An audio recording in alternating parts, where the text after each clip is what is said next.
Bismillahirrahmanirrahim. Assalamualaikum warahmatullahi wabarakatuh. Perkenalkan, nama saya Anik Nurfaidah, NIM 12204183006. Saya dari kelas TMT 5A. Nah, di sini saya akan menjelaskan klasifikasi persamaan diferensial. Nah, persamaan diferensial itu dibagi menjadi 3. Pertama, klasifikasi menurut tipe atau jenis. Yang kedua, klasifikasi menurut tingkat dan pangkat. Sedangkan yang ketiga, klasifikasi menurut linier atau non-linier. Yang pertama, klasifikasi menurut tipe atau jenis. Nah, ini dibagi menjadi 2, yaitu persamaan diferensial biasa dan persamaan diferensial parsial. Nah, persamaan diferensial biasa adalah persamaan diferensial yang hanya memuat turunan biasa dari satu atau lebih variabel dependen terhadap satu variabel independen. Nah, variabel dependen itu variabel terikat atau variabel yang dipengaruhi akibat dari adanya variabel bebas. Sedangkan variabel independen itu adalah variabel bebas, variabel yang mempengaruhi variabel yang lain. Nah, jadi persamaan diferensial biasa adalah persamaan diferensial yang hanya mempunyai satu peubah bebas. Peubah bebas itu biasanya disimbolkan dengan X. Contoh, turunan Y terhadap X dikurangi turunan S terhadap X sama dengan X. Nah, dari contoh yang pertama ini, terdapat dua variabel tak bebas Y dan S.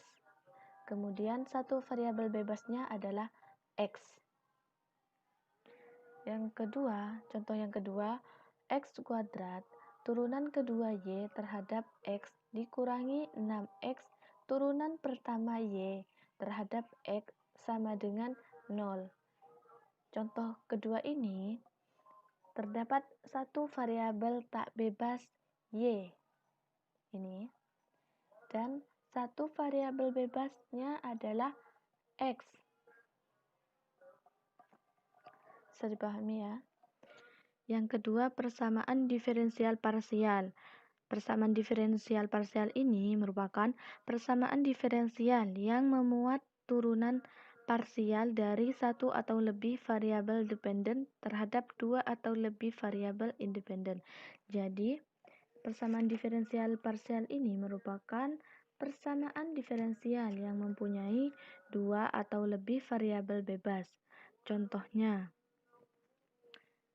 X turunan dari U terhadap X ditambah Y turunan dari U terhadap Y sama dengan U.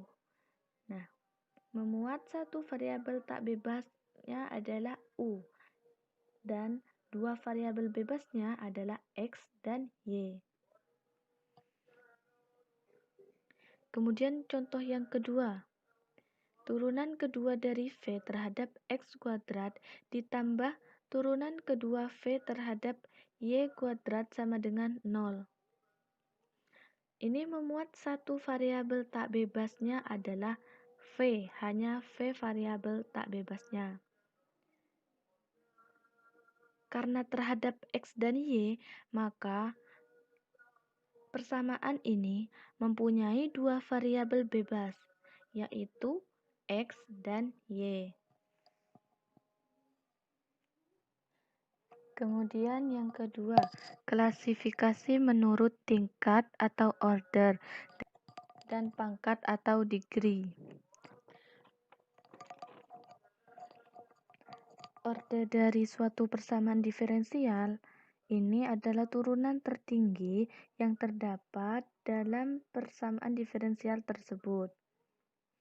Sedangkan pangkat pada persamaan diferensial adalah pangkat tertinggi dari perkalian peubah tak bebas beserta turunan-turunannya yang terdapat dalam persamaan diferensial. Jadi, pangkat atau derajat adalah pangkat pada turunan tertinggi yang terdapat dalam persamaan diferensial tersebut.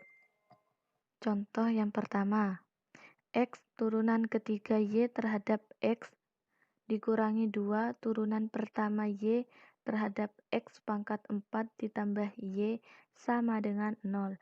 Nah, persamaan ini disebut persamaan diferensial biasa karena hanya mempunyai satu variabel bebas yaitu X. Dan turunan tertingginya dalam persamaan ini adalah 3. Kemudian pangkat pada turunan tertinggi yang terdapat dalam persamaan ini adalah 1. Kemudian contoh yang kedua. Turunan keempat dari U terhadap X pangkat 3 ditambah turunan kedua U terhadap T pangkat 5 sama dengan 0. Nah, persamaan ini disebut persamaan diferensial parsial karena hanya mempunyai lebih dari satu variabel bebas, yaitu X dan T. Kemudian tingkatnya adalah 4 dan pangkatnya adalah 3.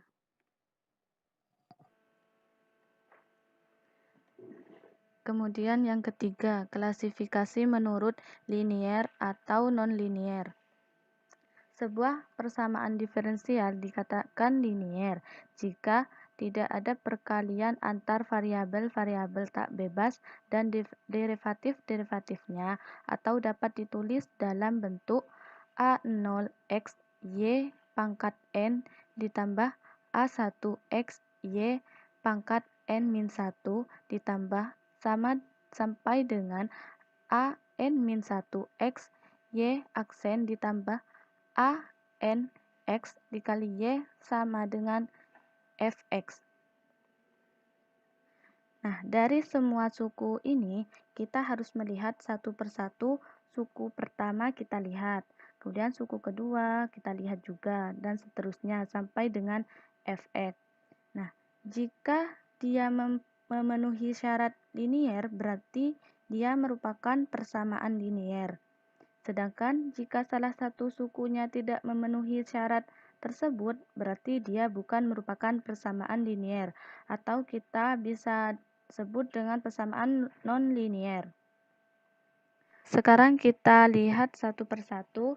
Dari A0 sampai AN, ini merupakan konstanta dari fungsi X. Dan Y pangkat N sampai Y ini merupakan turunan dengan pangkat tertinggi atau derajat sama dengan 1. Nah, jika suatu turunan ini derajatnya berderajat 1, maka ia memenuhi syarat dari turunan tersebut. Nah, jika suatu turunan derajatnya lebih dari 1, maka dia sudah tidak memenuhi syarat tersebut. Jika fx-nya adalah 0, berarti dia merupakan persamaan diferensial homogen. Sedangkan jika fx-nya tidak sama dengan 0, berarti dia merupakan persamaan diferensial tak homogen. Nah, itu adalah syarat persamaan diferensial linier dan non-linier. Contoh soal persamaan linier atau non-linier. Yang pertama, x dy ditambah y dx sama dengan 0. Ini merupakan contoh persamaan diferensial linier biasa tingkat 1 dan berpangkat 1. Contoh yang kedua, x turunan kedua y terhadap x ditambah 3 turunan pertama y terhadap x dikurangi 2 x dikali y sama dengan sin x. Untuk contoh soal yang kedua ini, kita menganalisa terlebih dahulu untuk mengetahui ini tuh persamaan apa. Jadi, nah masing-masing dari suku ini kita lihat dari pertama yaitu x. Nah, x ini merupakan suatu fungsi atau disebut dengan fungsi x. Yang berikutnya adalah turunan kedua dari Y. Ini merupakan turunan dari Y, turunan kedua dari Y. Nah, persamaan ini kita lihat yaitu berderajat 1. Ya.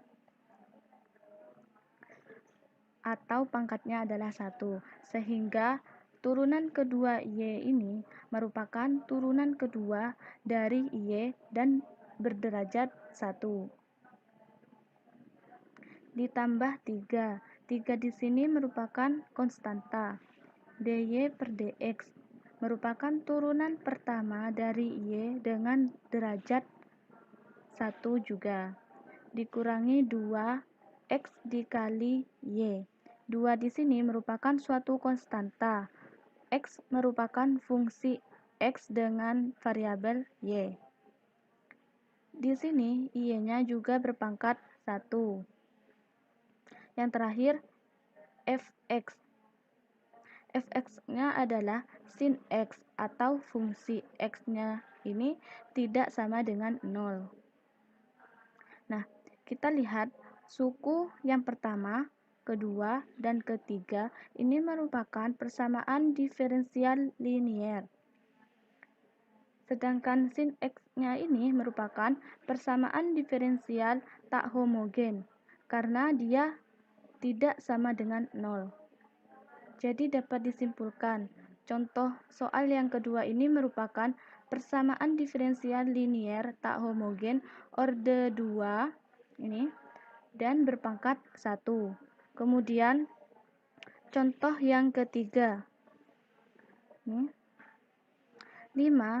turunan kedua Y terhadap X ditambah X dy per dx pangkat 2 ditambah turun X kuadrat dikali Y sama dengan E pangkat min X. Nah, contoh yang ketiga ini juga perlu dianalisa ya. Kita mulai dari 5. 5 merupakan konstanta. Ini merupakan konstanta. D turunan kedua Y merupakan turunan kedua dari Y dengan berderajat 1. Nah, suku ini merupakan sebuah linier, termasuk linier. Ditambah X dy per dx pangkat 2. X merupakan fungsi X, dy merupakan turunan pertama dari Y dengan berderajat 2. Dan suku ini merupakan non-linier. Ditambah X kuadrat dikali Y. X kuadrat merupakan fungsi dari variabel Y, sehingga merupakan persamaan diferensial linier. Sedangkan E pangkat min X ini merupakan fungsi X. Fungsi X-nya ini tidak sama dengan 0. Jika fungsi X-nya tidak sama dengan 0, ini berarti merupakan tak homogen. Jadi dapat disimpulkan dari contoh yang ketiga ini bahwasanya contoh ketiga ini merupakan persamaan diferensial non-linier tak homogen berorde 2 dan berpangkat 1. Kemudian contoh yang keempat, Y dikali turunan kedua Y dikurangi 2 turunan pertama Y ditambah 2 sama dengan 0. Ini merupakan persamaan diferensial non-linier biasa tingkat 2 dan berpangkat 1. Kenapa kok bisa non-linier? Karena ada perkalian antara Y dan keturunan kedua Y. Dan kita tidak bisa menyatakan dalam bentuk itu. Maka soal ini disebut persamaan diferensial nonlinier biasa tingkatnya 2 dan berpangkat 1.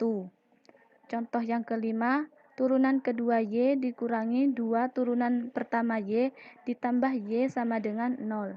Ini merupakan persamaan diferensial linier biasa tingkat 2 dan berpangkat 1.